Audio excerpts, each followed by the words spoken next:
Hello, everybody. It's Philip Lee returning with another episode of Civil War Chat. Today is the 28th of October. It's a Thursday, 2021. Today's topic is the Equal Justice Initiative. But before we get into it, just a note to click on the subscribe button below here on the lower right to subscribe, and also the notification bell far in the upper far right to be notified when these come out. This book may interest you, Southern Reconstruction. It's $26 on Amazon and Barnes & Noble. If you'd like to get an autographed copy, it's $29 from me. All you have to do is email me, Phil, P-H-I-L _ Lee, L-E-I-G-H @me.com, and I can get you an autographed copy here in the United States for $29.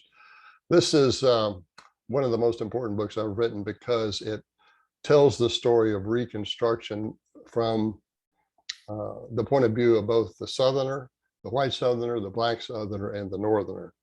Today's stories of today's textbooks on Southern Reconstruction are almost totally devoted to the black experience, and they're written from the perspective of either the black experience or the white saviors from the North coming down to protect the blacks. This book is truly important if you want to understand what happened during Reconstruction and why the South remained so poor for so long. Okay, today's topic, as I said, is the Equal Justice Initiative. Now, the Equal Justice Initiative is a project that is funded by Google, and it's a website where they pay people to go out and find all the information they can about lynchings. But the lynchings, the only lynchings they're interested in are blacks. And approximately 2/3 of the lynchings, after the Civil War, were blacks. The other third were whites. But what this site doesn't do is it doesn't tell you the story of how lynchings originated and what it was all about. You have to recognize that some of the lynchings that happened because they were in communities and parts of the country that had no law enforcement. And so a number of the people that got lynched were actually guilty. That doesn't excuse it. It shouldn't have been done. But it's like if you were in West Texas in the 19th century and you got attacked by Indians. Well, you don't have time to do anything but defend yourself and try and fight them off.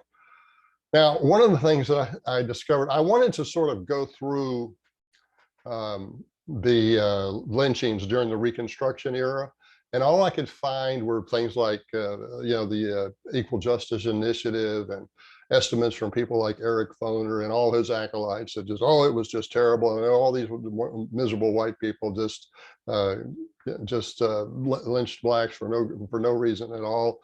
And all the blacks, I'm exaggerating, all the blacks were innocent. I'm exaggerating that point, but that's kind of the message that you get from Eric Foner and other books on the Reconstruction era. So what I did is I did find at the university at Arkansas, the Encyclopedia of Arkansas had some information on lynchings during the post-Civil War period, during the Reconstruction era. And I'm going to share this with you here now to show you what I came up with. Now, actually, the Equal Justice Initiative records 51 lynchings during the Reconstruction era in Arkansas. Now, this is only one of the 11 states of the Confederacy. It was hard to get this information on any of the states, but they had this one in the Encyclopedia of Arkansas, which is an online source. So the Equal Justice Initiative showed that there were 51 total lynchings, and 33 of them were blacks and 18 were white. So blacks accounted for over 60%, not quite 2/3. But when I looked into it, the 51 included one episode in Pine Bluff, Arkansas, in which 20 were lynched. And the only source for that is a letter to Congressman Thaddeus Stevens of Pennsylvania. There is no other record that had ever happened. And the encyclopedia, notwithstanding the fact that the Equal Justice Project is financed by Google, and it's got all these Google scholars behind it and everything. The Encyclopedia of Arkansas said we cannot, credit that mass lynching of 20 people in Pine Bluff. It's just the one source is just not reliable. If that many people were lynched, certainly there'd be some other record of it. But they put it up there with an asterisk. So what I did is I said, okay, let's take that out. And here's what you get. You get a total of 31 lynchings during the entire conventional Reconstruction era from 1865 to the beginning of 1877. And of those 31, more than half were white. And the other message that we get from people like Eric Foner and the other people that write about Southern Reconstruction is that all of these lynchings were either Black people or lynchings of white politicians that were allied with Black people. But as you can see here, the way they break it down from the records that they have at the Encyclopedia of Arkansas, only one lynching was political, and that was a white guy. Interestingly, horse theft, there were 5 of those, and all of them were white. But the most common category was murder or sexual assault. Now here you did have 12 Blacks lynched compared to 7 whites. But nonetheless, this is not quite the story that we hear from David Blight and Eric Foner and all the people that typically write about Reconstruction.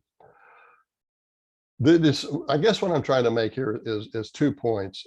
We need to get more accurate data on this, and the Equal Justice Initiative has got all of the money in the world, so they got Google behind them, to simply go out and put up statistics wherever they want to grab them, and they're not interested in finding any white lynchings. And the second is, it's not an excuse for lynching, but there's an assumption in the books by Foner and all his acolytes that all of these lynchings were either strictly racially motivated or politically motivated. And as you can see here, of the 31 lynchings in Arkansas during the Reconstruction era, about 2/3 of them, let's call it about 60% of them, were for murder or sexual assault. So, and then again, over half of them were whites. So I think that is significant, and that's kind of one of the statistics that I wanted to get. I can't find it for any of the other states. And I guess the third point I want to mention is that it is kind of a discouraging point, is that, I don't have the money that, and neither do, I guess, those of you in my audience, that Google has or that the major universities have to go out and dig up these statistics. So I have to, just like you, I have to prioritize what I'm going to do with my time. But I think what we see here would be a good research project for somebody that wants to look at the lynchings during the Reconstruction era and try and determine, well, what were they really for? And how many of those people can we assume were guilty of what they were charged? And what is the impact of the consideration and the fact that many of the Southern communities especially were kind of lawless areas because they didn't, even if you had a sheriff in the county, he couldn't cover everything. Just for example, in 1873 in Los Angeles, California, according to the Wikipedia, the biggest lynching in American history took place. And that was when California whites lynched 19 Chinese Americans, including 1 woman. That was during the Reconstruction era, but it wasn't in the Reconstruction period, in the Reconstruction region. But it does show that for some reason that there's this focus on, it was all done in the South, and it was all done for Black versus white or white versus Black racial reasons. There was no other reason for it. All the people that were lynched were obviously innocent, and all of them that were lynched were either Blacks or whites that were in political alignment with them. But when I showed you the figures there in Arkansas, horse theft, that didn't really break down on racial lines or political lines. I don't know if you how many of you might have seen the old um, TV miniseries Lonesome Dove. You may remember when one of the Texas Rangers, Jake, I think it was, went bad. You know, he broke bad, and he became a horse thief. When his two buddies, Texas Rangers, you know, Gus McRae and Captain Cole, uh, when they found him, they hung him, and they hung him right where they found him. They put him on his horse along with his buddies that he was a horse thief with, and then they just slapped the horses on the butt, and they rode off, and the guys were hanging from a tree limb. So I think that that's really what I have to say today. I want to thank you for watching, and I'll see you soon.